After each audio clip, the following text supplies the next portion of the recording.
Bengal education সেন্টারে সকলকে স্বাগত জানাই। আজকে আমরা পলিটিক্যাল সাবজেক্ট নিয়ে আলোচনা করব। এই পলিটিক্যাল সাবজেক্ট চাকরি পরীক্ষার জন্য ভেরি ভেরি ইম্পর্টেন্ট। এই চাকরি পরীক্ষার জন্য তোমাদের যেটা পড়াবো সেখানের বাইরে একটাও তোমার কোশ্চেনও বাইরে আসবে না। তো ধ্যান রাখা দরকার অবশ্যই। আমাদের যদি ভালো লাগে ভিডিওটা অবশ্যই তোমার চ্যানেলটাকে সাবস্ক্রাইব করবেন, লাইক তোমাকে করবেন এবং চ্যানেলটাকে ফলো করবেন, পারবেন তো অন্য কাউকে শেয়ার তোমাকে করবেন। আজকে আছে কি করব, পলিটি। কি করব? পলিটি। পলিটি যদি বলো পাশে তাহলে রাষ্ট্রবিজ্ঞান। রাষ্ট্রবিজ্ঞান, এই রাষ্ট্রবিজ্ঞান যেটা পড়িয়ে দেব সেটা ক্লাস 12-এর কাজে লাগবে এবং সমস্ত চাকরি পরীক্ষার জন্য কাজে লাগবে। এর বাইরে একটা কোশ্চেনও যাবে না, আমি কথা দিচ্ছি তোমাদের। তো আমি প্রথমে শুরু করব সংবিধান যদি বলা হয়। তো আজকে আমি পড়বো আইন বিভাগ নিয়ে। আইন বলা হয় ভারতের সরকারের বিভাগ যদি বলা হয়, উপরে হেডিং দাও সরকারের বিভাগ সমূহ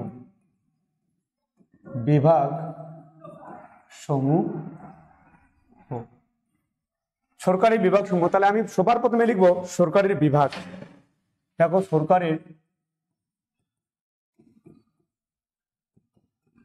সরকারের বিভাগ।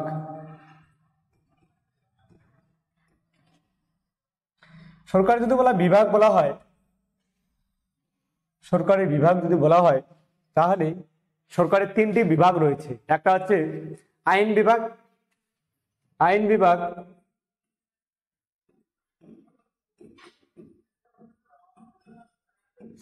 বিভাগ, এখানে লিখবো শাসন বিভাগ। আইন বিভাগ, শাসন বিভাগ, আর লাস্ট লিখবো বিচার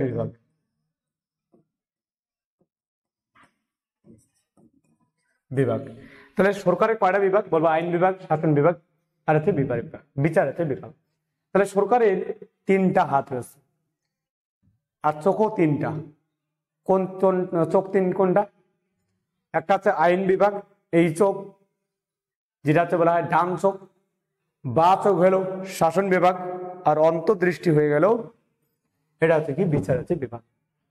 তো আইন বিভাগ যদি বলা হয় তাহলে আইন বিভাগ কোনটা নিয়ে গঠিত? বললো পার্লামেন্ট।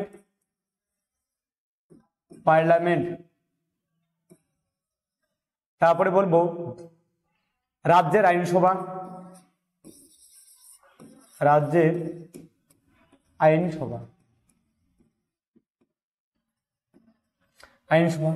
বলবো যে আইন বিভাগের কাজ কি?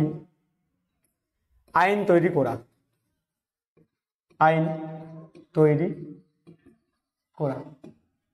এরা হচ্ছে আইনের লোক। এই টোটাল মিলে বর্তমান কালে যদি বলা হয় তাহলে রাজ্যসভায় আছে 250টা আর লোকসভায় আছে 552টা, মানে 800, 750, 500, 550 আর তোমার 600, 700, 800। এই 800টা লোক পুরা দেশটাকে চালাচ্ছে। এই 800টা লোক পুরা দেশের কি আইন তৈরি হবে, কে কি খাবে, কে কি না খাবে, কে কি কোন মার্ডার করলে কি হবে না হবে, কারা কি সুবিধা পাবে, কারা সুবিধা পাবে না, আজকে কারা কতটা ট্যাক্স দিবে না দিবে, এই মাত্র 800টা লোক মিলে ডিসাইড করছে। তাহলে এদের কাজ কি? এদের কাজ হচ্ছে আইন তৈরি করা। এবার কি বলবো? শাসন বিভাগ কাদের বলবো? যে সরকারি কর্মচারী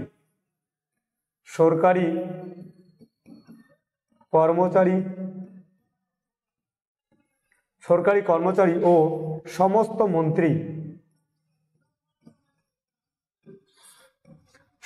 মন্ত্রী এদেরকে বলা হয় শাসন বিভাগ।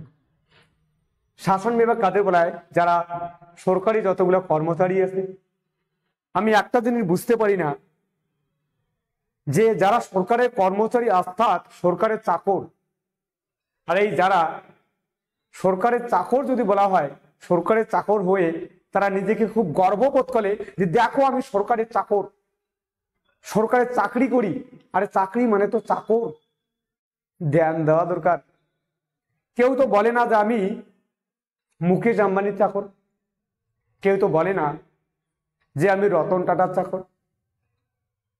কিন্তু সরকারের চাকর বলতে তারা খুব নিজেকে পছন্দ করে, এবং সরকারের চাকরকে আজকালকার দিনে মেয়ে বা ছেলে বিয়ে করার জন্য তোমার রেডি থাকে।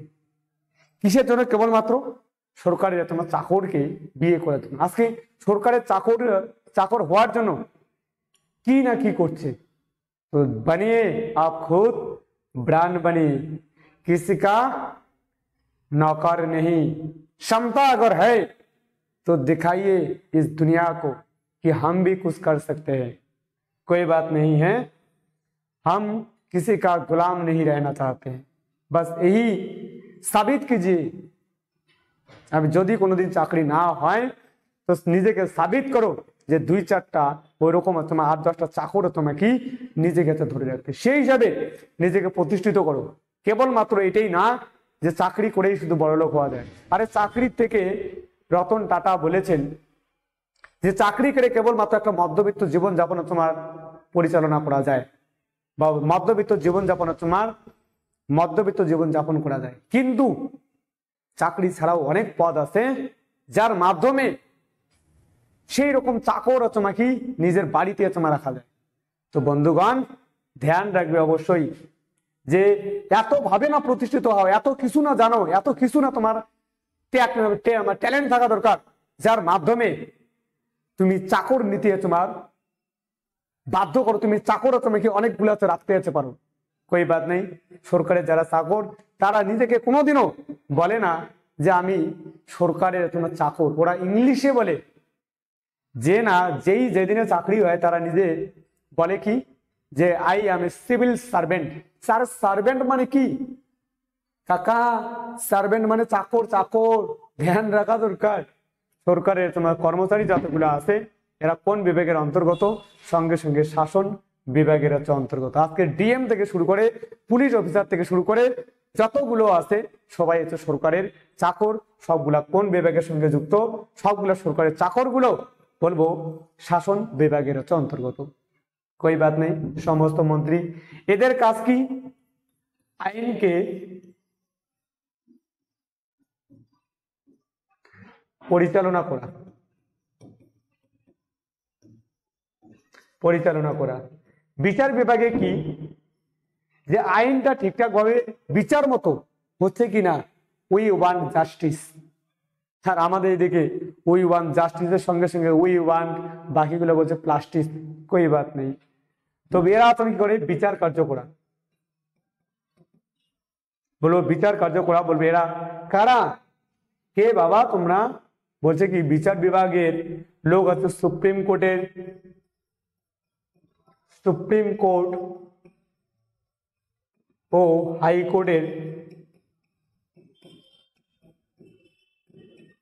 হাইকোর্টের বিচারপতিগণ।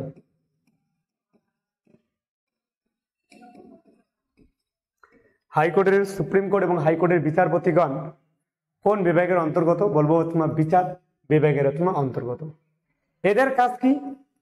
এরা শুধু চেয়ারে বসে ইওর অনার করবে, সঙ্গে সঙ্গে জাজ দেবে তুমি এই কাজটা করো নাই, তোমার তো এই কাজটা করা দরকার ছিল। শুধু বসে বসে জাজমেন্ট দিবে, আর তুমিও করো না ওই কাজ। বলবো তো বিচারপতির কাজ হচ্ছে বিচার কার্য পরিচালনা করা। বিচার কার্য পরিচালনা করা। আশা করি বোঝা গেল। এই শাসন বিভাগকে যদি বলা হয়, শাসন বিভাগে 2টা ভাগে ভাগ করা যায়। তাহলে আশা করি এই পর্যন্ত লেখা হয়েছে, তোমরা একবার অবশ্যই তোমরা লিখে নেবে। তাহলে আইন বিভাগের কাজ কি? বলবো হচ্ছে আইন তৈরি করা। শাসন বিভাগের কাজ কি? বলা আইনকে পরিচালনা করা। আর বিচার বিভাগের কাজ কি? বিচারটা ঠিকঠাক ভাবে, সেই কাজটা আইনটা ঠিকঠাক ভাবে তোমার পরিচালনা হলো কি হলো না। সাপোজ কোন আইন বিভাগ যদি বললো যে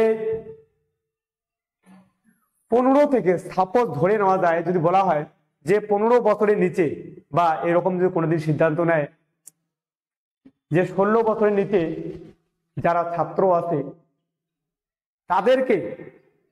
তাদের কেবলমাত্র পড়াশোনাতে তোমার খরচ, তোমার পড়াশোনাতে খরচ, এই খরচ ওই খরচ, তাদেরকে কোনো সুযোগ সুবিধা আছে দেওয়া হবে না। এরকম যদি বলা হয় এরা আমাদের সম্পদকে নষ্ট করছে, আমাদের দেশের তোমার সম্পত্তি নষ্ট করছে, এরকম যদি বলে যে এদেরকে তোমার জেলে বন্দি করা হোক, তাহলে কি হবে? তাদের তোমার এত সুযোগ সুবিধা দিতে হবে না, এত স্কুল কলেজ দিতে হবে না। শাসন বিভাগ কি করবে? আচ্ছা এইরকম ব্যাপার, তো কি করবে? শাসন বিভাগ বলবে কি যে ঠিক আছে, যতগুলো 15 বছরের নিচে ছেলে আছে, ছেলে মেয়ে আছে, সবগুলোকে ধরো, জেলে আছে ভরো। তো জেলে ভরার কাজটা করবে, এরা আইন বানিয়ে চলে গেল, এরা কি করবে? বিচার কার্য করবে। আচ্ছা সব বিচার কার্য মানে কি? বিচার করবে না, এরা কি করবে কি? তাদেরকে সেই আইনটাকে লাগু করবে, মাত্র 15 বছরের নিচে যতগুলো আছে সবগুলোকে জেলে ভরবে। আর বিচার বিভাগে যদি বলা হয়, এরা বলবে যে এই মন্ত্রী, তুমি কাজ করো নাই, তোমার তো প্রতিদিন তোমার এতগুলো তোমার জেলে তোমার ঢুকানোর কথা ছিল, তুমি জেলে ঢুকাও নাই কেন? ইওর অনার তোমার চাকরি না তো যাবে। তো এরা শুধু বিচার কার্য করবে, যে আইনটা তোমার হবে সেই আইনটা হচ্ছে বিচার কার্য করবে। কারা? বলে হচ্ছে বিচার আছে বিভাগ। কই বাদ নেই। কখনো কখনো আমাদের মা বাবাও বিচার তোমার করে আমাদের, কই বাদ নেই। আসি আমি আসবো যে শাসন সরকারে বলা হয় এই তিনটা বিভাগে পুরো দেশকে হচ্ছে পরিচালনা করছে।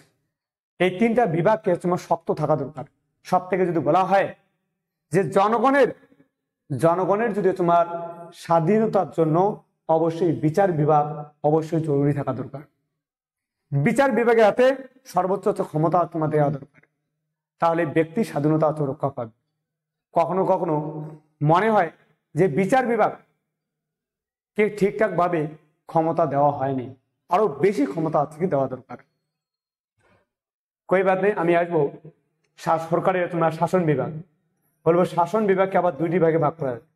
শাসন বিভাগকে দুটি ভাগে ভাগ করা যায়, একটা হচ্ছে রাজনৈতিক, একটা হচ্ছে অরাজনৈতিক। একটা হচ্ছে রাজনৈতিক আর একটা কি অরাজনৈতিক।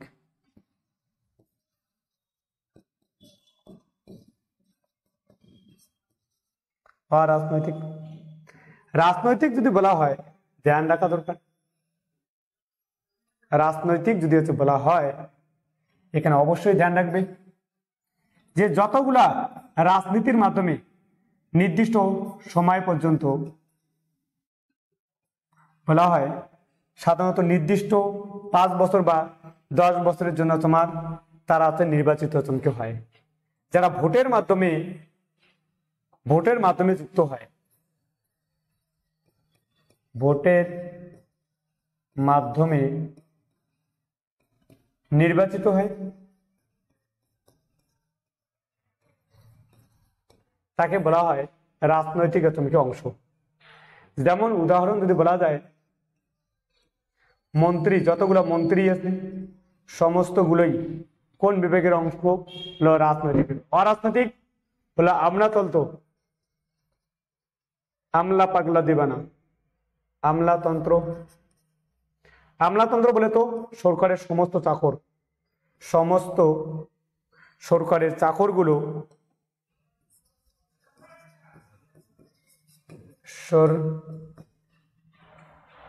সরকারের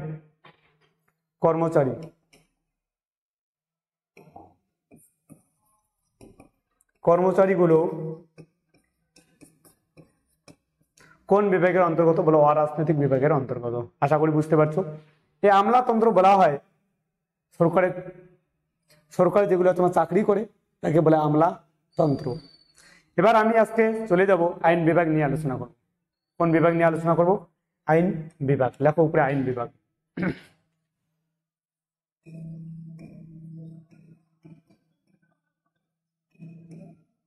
আইন বিভাগ, এই আইন বিভাগ যদি হচ্ছে বলা যায় তাহলে বিভিন্ন দেশের আইন বিভাগের নাম আছে আলাদা। তো আমাদের যদি বলা হয় আইন বিভাগের নাম, ভারতের যদি বলা হয় আইন বিভাগ,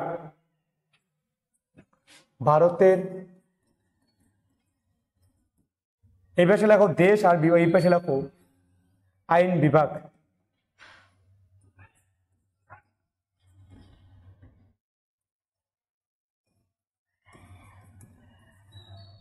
আইন বিভাগের নাম।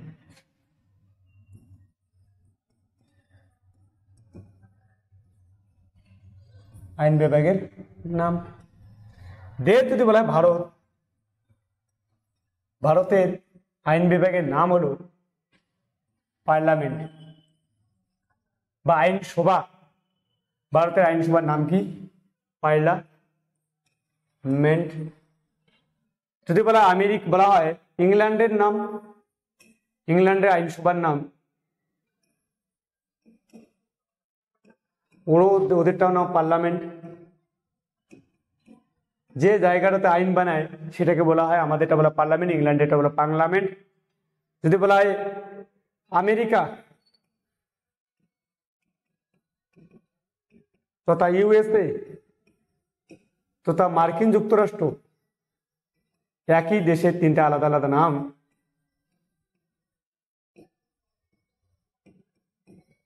এদের তোমাকে আইন বিভাগের নাম কি? কংগ্রেস। কংগ্রেস। যদি বলা হয় জাপানের, জাপানের আইন বিভাগের নাম কি? জাপানের আইন বিভাগের নাম ডায়েট। যদি বলা হয় রাশিয়ার আইন বিভাগের নাম কি?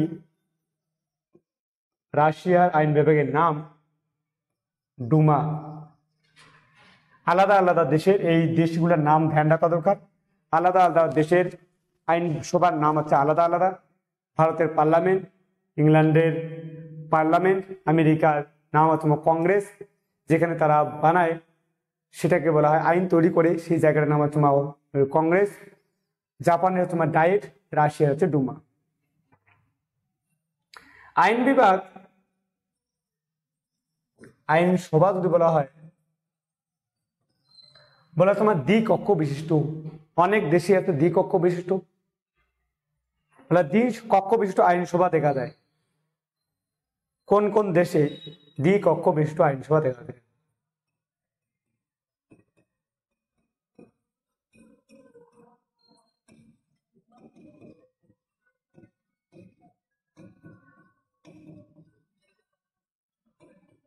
আইনসভা দেখা যায়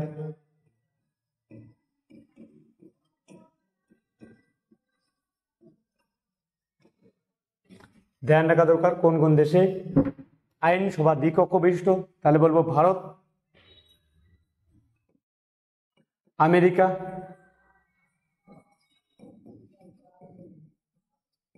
আমেরিকা, ভারত, আমেরিকা, ব্রিটেন,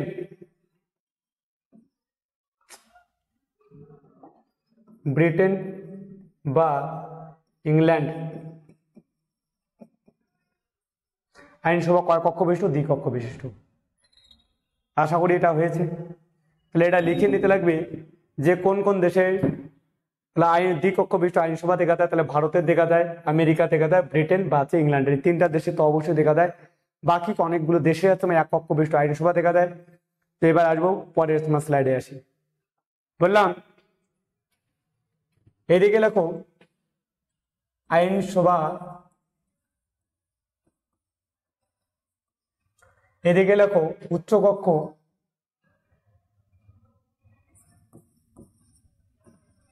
এদিকে লেখো নিম্নকক্ষ। যদি বলা হয় আইনসভা যদি বলা হয় ভারতের, যদি বলা হয় ভারতের, ভারতের আইনসভা, উচ্চ কক্ষের নাম যদি বলা হয় ভারতের আইনসভার উচ্চ কক্ষের নাম হলো বিধান রাজ্যসভা। লেখো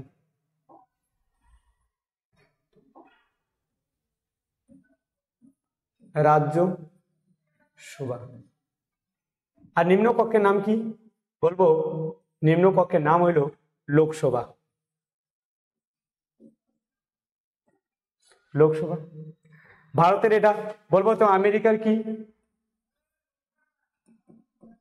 আমেরিকার যদি বলা হয় ওদের যদি বলা হয় তাহলে বলবো ওদের উচ্চ কক্ষের নাম আছে সিনেট, নিম্ন কক্ষের নাম আছে জনপ্রতিনিধি সভা।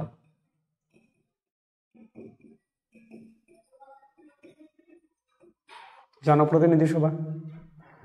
বলবো ইংল্যান্ডের যদি বলা হয়, ইংল্যান্ডে যদি বলা হয় উচ্চ কক্ষের নাম হচ্ছে লর্ড সভা,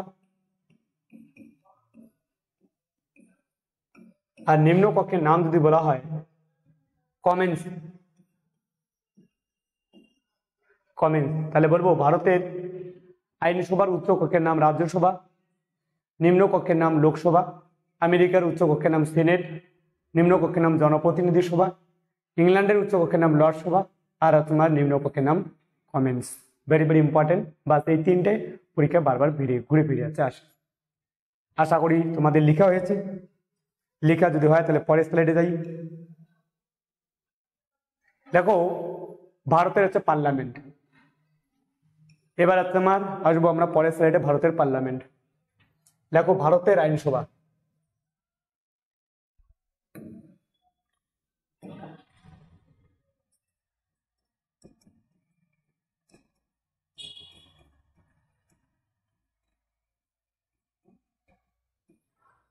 ভারতের আইনসভা। আইনসভার নাম কি বলো? পার্লামেন্ট। ভারতের আইনসভার নাম কি? পার্লামেন্ট। এই পার্লামেন্ট যদি হচ্ছে বলা হয়, ভারতের পার্লামেন্ট যদি বলা হয় তাহলে ভারতের আইনসভার নাম কি বলবো? পার্লামেন্ট লেখো, পার্লামেন্ট। বলবো ধারা নাম্বার কত আছে ভারতের সংবিধানের? 79 থেকে 122 নং ধারা। ভারতের সংবিধানের 79 থেকে 122 নং ধারা কি সম্পর্কে ডিসকাস করে? পার্লামেন্ট সম্পর্কে আলোচনা করে। ধারা পার্লামেন্ট সম্পর্কে আলোচনা করে।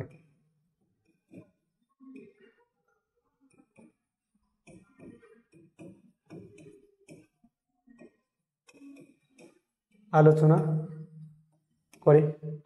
বলবে এটা কত আছে? বলে পার্ট 4, পার্ট 5A আছে। এবার পার্লামেন্টে যদি বলা হয়, পার্লামেন্টে ভারতের পার্লামেন্টে কি হয়? বললাম পার্লামেন্টে আইন তৈরি হয়। কি তৈরি হয়? আইন তৈরি হয়। ভারতের পার্লামেন্টে কি তৈরি হয়? আমাদের জন্য আইন আছে তৈরি করে। এবার পার্লামেন্ট ভারতের পার্লামেন্ট কয় কক্ষ বিশিষ্ট? বলে ভারতের পার্লামেন্ট দ্বিকক্ষ বিশিষ্ট। ভারতের পার্লামেন্ট কয় কক্ষ বিশিষ্ট? দ্বিকক্ষ হচ্ছে বিশিষ্ট। উপরে লেখো নিম্ন কক্ষ, আর এদিকে লেখো হচ্ছে উচ্চ কক্ষ।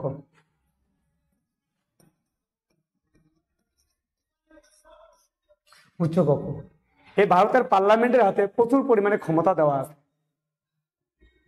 যে দেশের নাম বলা হয়, দেশের নাম কি হবে না হবে, কোনো রাজ্যের হচ্ছে নাম পরিবর্তন করতে চাইলে পার্লামেন্টের তোমার ক্ষমতা তোমার থাকে।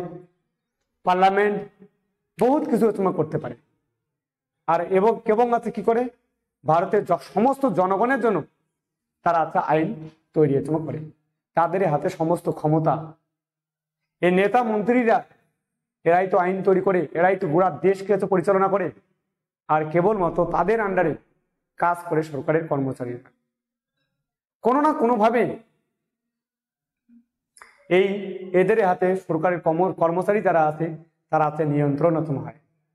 তার জন্য সবার প্রথমে বিশাল বড় একটা চাকরি করে যদি দেশকে পরিবর্তন করতে চাও তাহলে অবশ্যই এই পার্লামেন্টের তুমি কি সদস্য হওয়া দরকার, যে কোনো প্রকারে হার হালাত মে। লেকিন তাহলে অবশ্যই তোমাকে কোনো না কোনো বিশাল বড় অফিসার হতে লাগবে, টাকা প্রচুর পরিমাণে জমাতে লাগবে। তারপরে তোমাকে ভোটে দাঁড়াও, আর ভোটে দাঁড়িয়ে এখানকার সদস্য হও এবং দেশকে তোমার পরিবর্তন করার সংকল্প নাও। বলবো তাহলে আসবো আমরা, দেশ এদের হাতে আছে। একটা বাস্তব উদাহরণ যদি বলা হয়, যারা খুব বেশি পড়াশোনা করে তারা হয় ডাক্তার হবে, না হলে ইঞ্জিনিয়ার হবে। খুব একদম ব্রিলিয়ান্ট যদি হয় ডাক্তার ইঞ্জিনিয়ার হবে। ডাক্তার ইঞ্জিনিয়ারের পরে যদি বলা হয় যারা একটু ক্লাস 10 পাস করলো, কেবলমাত্র ক্লাস 10 যদি পাস করে, তাহলে তারা কোনো না কোনো ভাবে নেতা মন্ত্রী টন্ত্রী হবে। নেতা মন্ত্রী হয়ে কি হবে, তারা পুরা দেশকে পরিচালনা করবে। আর এই নেতা মন্ত্রীদের হাতে সরকারের যতগুলো কর্মচারী যারা আছে, এই সরকারের কর্মচারী যারা আছে, এই নেতা মন্ত্রীর হাতের পুতুল হয়ে থাকবে, তাদের কাছে মাথা নত করবে। আর যারা কিছু পড়াশোনা করে নেই, কেবলমাত্র ক্লাস 4 পর্যন্ত পড়েছে, তারা শেষে গিয়ে পুরোহিত হবে, বিশাল বড় পণ্ডিত পুরোহিত হবে, যেখানে নেতা মন্ত্রীরা তার পায়ে এসে প্রণাম করবে।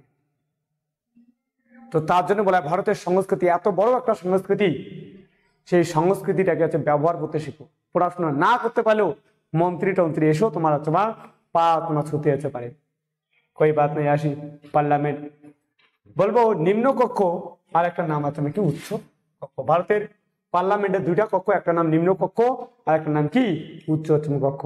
নিম্নকক্ষকে কি বলা হয়, বলবো নিম্ন তো মানে ছোট, ছোট কক্ষের নাম হচ্ছে লোকসভা।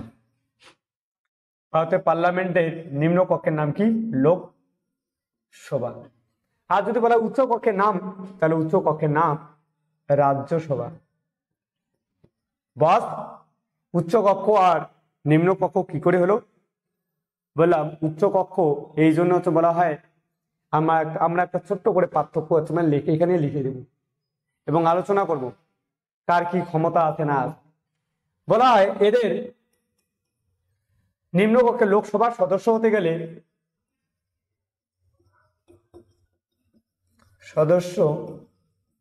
হতে গেলে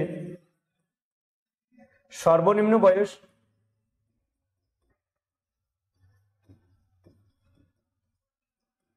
25 বছর হওয়া প্রয়োজন। আর যদি বলা হয় রাজ্যসভার সদস্য হতে চাও, তাহলে রাজ্যসভার সদস্যদের বয়স কত হওয়া দরকার, 30 বছর বয়স হওয়া দরকার।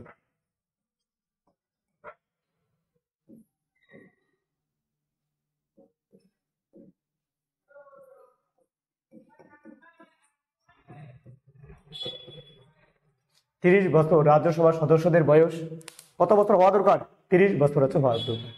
যেহেতু এরা 25 বছর আর এরা কত বছর, 30 বছর, তাহলে বড় কারা, এরা বড়। এই জন্য বলা হয় এদের উচ্চ কক্ষ আর এদের বলা হয় নিম্ন উচ্চ কক্ষ।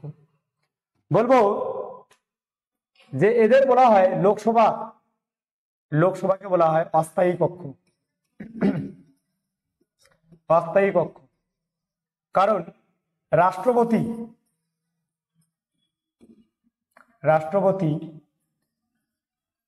এই সভাকে যে কোনো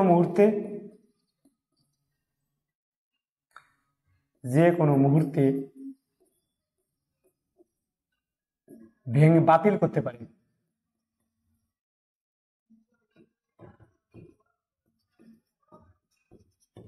আর রাজ্যসভাকে বলা হয় স্থায়ী কক্ষ।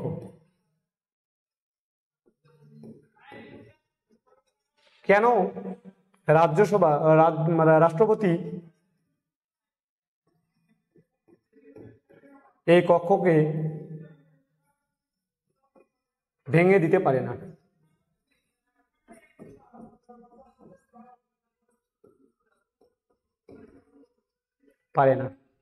এটাকে বলে উচ্চ কক্ষ আর এটাকে বলে নিম্ন কক্ষ। ধ্যান রাখা দরকার। অস্থায়ী কক্ষ, এটাকে বলে স্থায়ী কক্ষ। এদের সময়সীমা যদি একবার লোকসভার সদস্য হয়ে যাও, 2.5 লাখ টাকা বেতন কাকা, ধ্যান রাখা দরকার। 5 বছর যদি একবার হয়ে যাও আর 5 বছর যদি থাকো, টাকায় টাকা, পয়সাই পয়সা। কাহা বলবো লোকসভার সময়সীমা হলো 5 বছর। আর এদের সময়সীমা একবার যদি রাজ্যসভার সদস্য হতে পারো তাহলে 6 বছর অবধি সেখানে থাকবে। 6 বছর। দেখো, প্রতি 2 বছর অন্তর অন্তর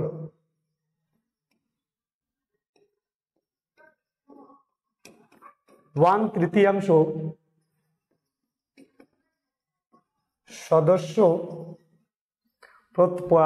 সময়সীমা 6 বছর, প্রতি 2 বছর অন্তর অন্তর 1/3 সদস্য এর পরিবর্তন হয়।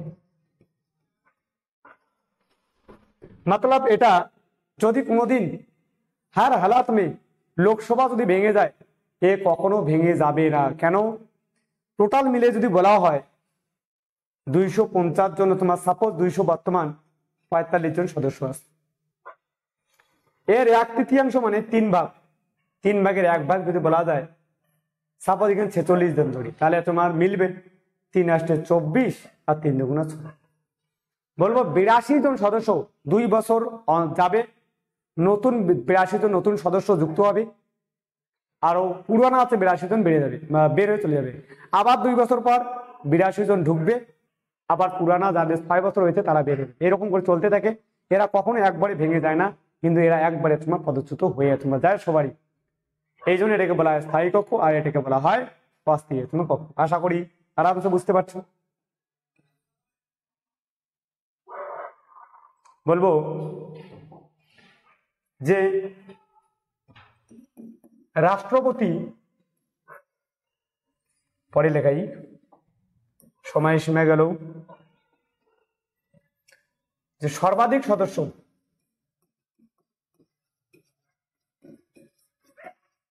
সদস্য সংখ্যা কত?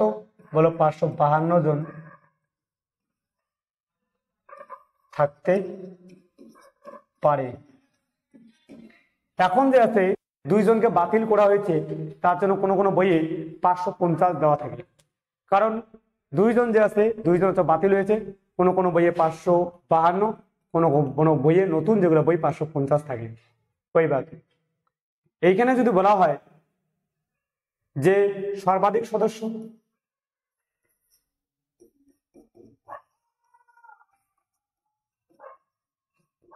সর্বাধিক সদস্য সংখ্যা 250 জন। বর্তমানে যদি বলা হয় বর্তমান সদস্য সংখ্যা মানে 545 জন আছে। আর যদি বলা হয়, এখানে যদি বলা হয় তাহলে রাজ্যসভায় বর্তমানে 245 জন সদস্য আছে। এখানে আছে বর্তমানে আছে এখানে 245 জন, এখানে 545 জন, তো ধ্যান রাখা দরকার। এবার আসি, এই সদস্যদের ডিস্ট্রিবিউশন করে দিই। টোটাল মিলে 500, সর্বাধিক কত থাকতে পারে? 552 জন। এটা লিখবো 2026 সাল পর্যন্ত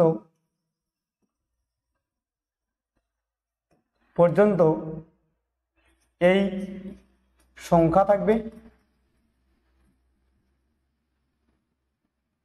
পরবর্তীকালে 2026 সালের পরে 552 থেকে বের হয়ে 700 পার হয়ে যাবে, 700 হয়ে যাবে। এইখানে যদি বলা হয় 2 ভাগে ভাগ করা যায়, 552 জনকে 2 ভাগে ভাগ করা যাবে। কি কি? একটা বলবো নির্বাচিত সদস্য, বলবো লোকসভায় নির্বাচিত সদস্য কত? নির্বাচিত সদস্য, আর এদিকে লেখো মনোনীত সদস্য।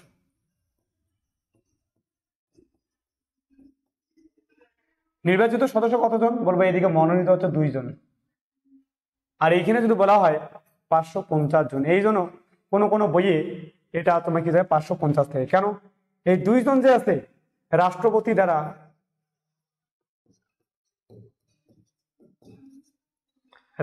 দ্বারা অ্যাংলো ইন্ডিয়ান মানে ইঙ্গো ভারতীয়দের তারা ইঙ্গো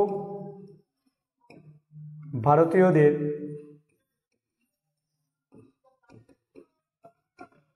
নিয়োগ করত। যেমন যদি বলা হয় ইঙ্গো ভারতীয় কাকে বলা হয়, যার বাবা ইংরেজ কিন্তু মা ভারতীয়, বা মা ইংরেজ বাবা তোমার ভারতীয় মা ইংরেজ, এরকম যদি হয়। যেমন রাহুল গান্ধী যদি বলা হয় ইঙ্গো ভারতীয় পরিবারে জন্মগ্রহণ করেছেন, এদের আগেতে নিয়ম করা হতো, কিন্তু বলে 104তম সংবিধান সংশোধন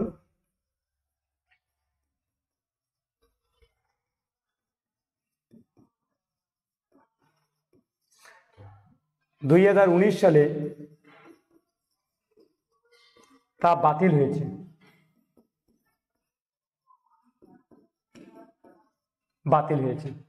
এই জন্য বলা হয় এটা আছে না এই পর্যন্ত। এই জন্য কোনো কোনো বইয়ে লেখা থাকে 500 কতজন দেওয়া থাকে, 550 জন থাকে। এই 550 জন যদি বলা হয় এরা নির্বাচিত, এরা ভোটের মাধ্যমে হয়। আর এদের কোনো দুইজনের কোনো ভোটের প্রয়োজন হতো না, মানে রাষ্ট্রপতি ইচ্ছা করে যে কাউকে তো দুইজনকে নিয়োগ করতে পারো। নরেন্দ্র মোদী 2019 সালে এসে এটাকে বাতিল করে দিল। এটাকে যদি বলা হয় এটা রাজ্য থেকে আসতো, আর এটা থেকে তোমার কেন্দ্রশাসিত অঞ্চল থেকে।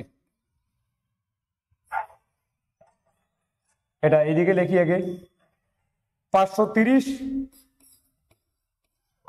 আর লিখবো তোমার 20 জন। 530 থেকে ভারতের বিভিন্ন রাজ্য থেকে আসতো, রাজ্য থেকে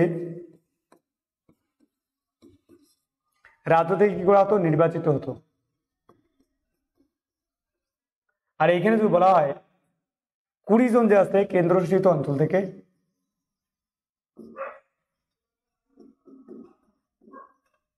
অঞ্চল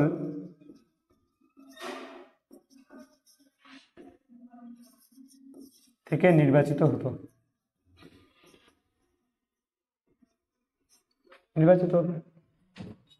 আসি এবার এই জায়গাটাতে। এইখানে যদি বলা হয় কত, 250 জন সর্বাধিক 2026 সাল পর্যন্ত এই সদস্য সংখ্যা থাকবে। 2026 সালের পরে এটা বদলি হয়ে যাবে। এটাকে দুই ভাগে ভাগ করা যায়, কি কি বললাম, 12 জন আর বলবো 238 জন। এই 238 জন হচ্ছে নির্বাচিত, আর 12 জন হচ্ছে রাষ্ট্রপতি দ্বারা মনোনীত।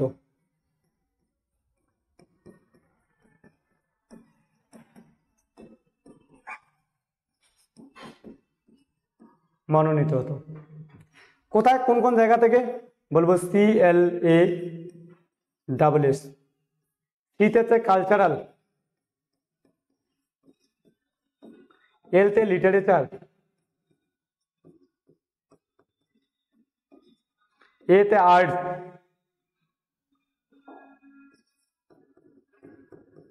এস ফর সায়েন্স, আর এস ফর হচ্ছে সোশ্যাল। তাহলে বললাম লিটারেচার মানে কি, সাহিত্য, কালচারাল মানে কি, সংস্কৃতি, এইদিকে লিখে দেই। কালচারাল মানে কি, সংস্কৃতি। লিটারেচার মানে কি, সাহিত্য। আর্টস মানে কি, কলা। সায়েন্স মানে কি, বিজ্ঞান। আর সোশ্যাল মানে কি, সমাজ সেবা। এই যদি তুমি এই ক্যাটাগরিতে বিলং করো, মতলব যে তুমি বিশাল বড় সংস্কৃতি যদি বলা হয়, কালচারাল নৃত্য টিত্য বলা হয় করো, বা তোমার মধ্যে সংস্কৃতি বিশাল বড় থাকে, সঙ্গে সঙ্গে যদি বলা হয় সাহিত্য, যদি বলা হয় তুমি বিশাল বড় একদম কবি, বিখ্যাত লেখক। কলা বলতে বিজানায় বিভিন্ন আর্ট, খেলাধুলা থেকে শুরু করে সমস্ত নাচ গান বাজনা সব জানো। বিজ্ঞান, বিশাল বড় সায়েন্টিস্ট, সমাজসেবক, বিভিন্ন, যেমন মাদার টেরেসা, এরকম যদি তো সমাজসেবক থাকো, তাই রাষ্ট্রপতি তোমাকে এইখানে তোমার স্থান দিতে পারে। মতলব রাজ্যসভার তোমাকে সদস্য হিসেবে মনোনীত করতে পারে। একবার মনোনীত যদি হয়ে যাও, 3.5 লাখ টাকা মাসে বেতন, কে ছাড়ে? রাষ্ট্রপতি আমার দিকে চোখ দেখে না, কি করা যাবে আর? আমাকে যদি এখানে তো নিয়োগ করা হতো, মাসে মাসে 3.5 লাখ টাকা পেয়ে যেতাম, আর চিন্তা কি ছিল? পেনশন পেতাম। কিন্তু আমার দিকে একবারও ধ্যান দেয় না, আমরা বেকার আছি। কই বাত নেই, একদিন ফোন করতে লাগবে যে আমরা বেকার আছি, আমাদের নেন। এখানে 12 জন রাষ্ট্রপতি দ্বারা তো মনোনীত হয়, আমাদের নেন একদিন। কই বাত নেই, দেখা যাবে কতদিনে না নেয়। একদিন বিচার হবে সবগুলারে। বললাম এদিকে আসি। এবার এদিকে লিখবো কি, যে বর্তমানে কতজন আছে? বর্তমানে 545 জন। বর্তমানে বলবে এইখান থেকে যদি 2 ভাগে ভাগ করা যায়, বর্তমানে 530 জন, 530 জন যে আছে, সেখান থেকে তুমি আসেন 2 জন তো বাতিল হয়ে গেছে, 2 জন বাতিলে তুমি হয়ে আছে। তাহলে বলবো এদিক থেকে বর্তমান আসে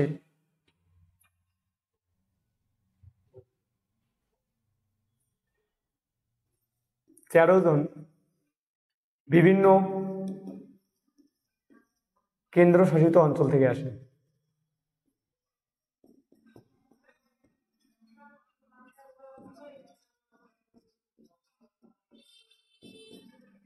নির্বাচিত হয়। আর এগুলো কি এটা বলা হয় এরা তোমার কেন্দ্রশাসিত, এরা তোমার রাজ্য থেকে আসে। বাস হয়ে গেল, আশা করি এটা হয়েছে। চলো বাস, এবারে তোমার বাকিটুকু লিখিয়ে দেই।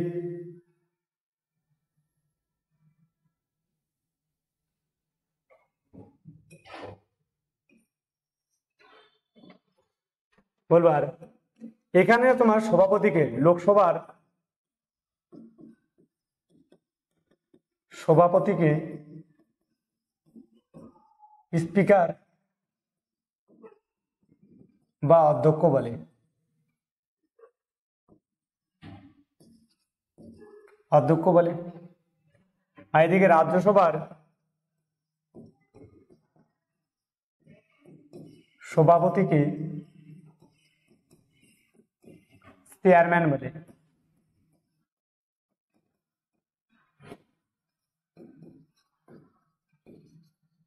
চেয়ারম্যান বলে।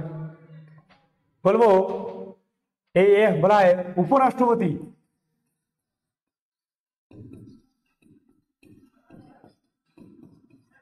উপরাষ্ট্রপতি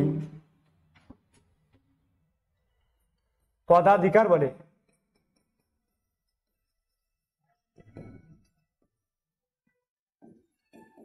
এখানকার সভাপতি হন, চেয়ারম্যান হন।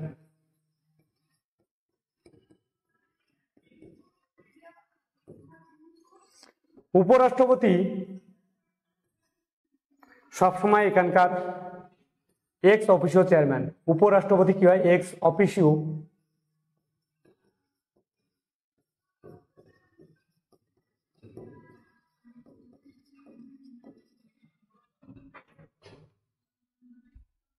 তাহলে বলবো এক্স অফিসিও চেয়ারম্যান হচ্ছে কে? বলবো কি নাম? তাহলে হচ্ছে উপরাষ্ট্রপতি।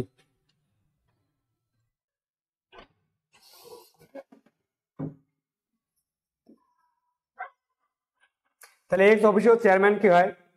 তাহলে তোমার উপরাষ্ট্রপতি। এবার এরপরে আরো অনেকটুকু হচ্ছে পার্ট আছে। আজকে এই ভিডিওটা এই পর্যন্ত রাখছি, দেখা হচ্ছে নেক্সট ভিডিওতে। জয় হিন্দ, জয় ভারত।